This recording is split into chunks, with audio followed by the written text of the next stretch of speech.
Trump asks why beleaguered Sessions isn't investigating Clinton.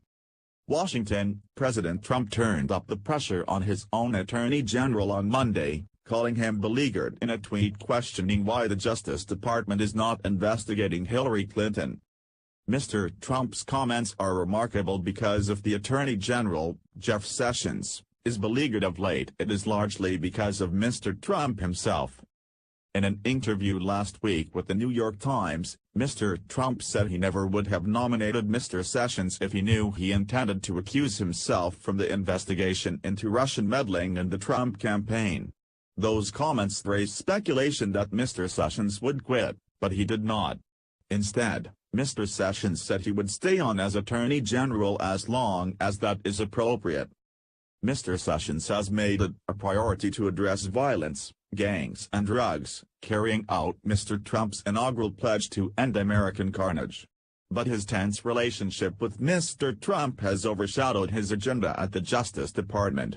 Mr. Sessions was the first senator to endorse Mr. Trump's candidacy and was an architect of his populist message on immigration and trade. In his tweet, Mr. Trump returned the campaign rhetoric, suggesting his Democratic opponent should be the subject of an investigation into murky ties to Russia, not him. On Saturday, Mr. Trump tweeted that so many people were asking why Mr. Sessions and the special counsel were not looking into Mrs. Clinton and her deleted emails. After winning the election, Mr. Trump declared that the Justice Department should not pursue investigations of Mrs. Clinton. But some of his outside advisers have called for him to push for such an inquiry. Mrs. Clinton also faced investigations into her family's foundation and her use of a private email server. During the campaign, Mr. Trump's supporters were most animated by chants of "lock her up."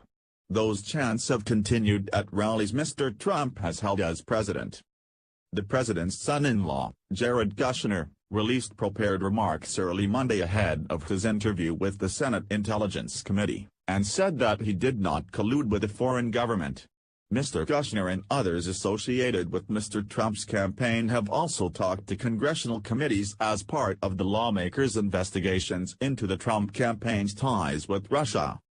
Mr. Trump attacked Representative Adam B. Schiff, Democrat of California, on Twitter, as well, on Monday, calling him sleazy and totally biased. Mr. Schiff is the top Democrat on the House Intelligence Committee, which is conducting one of the congressional investigations into Russia.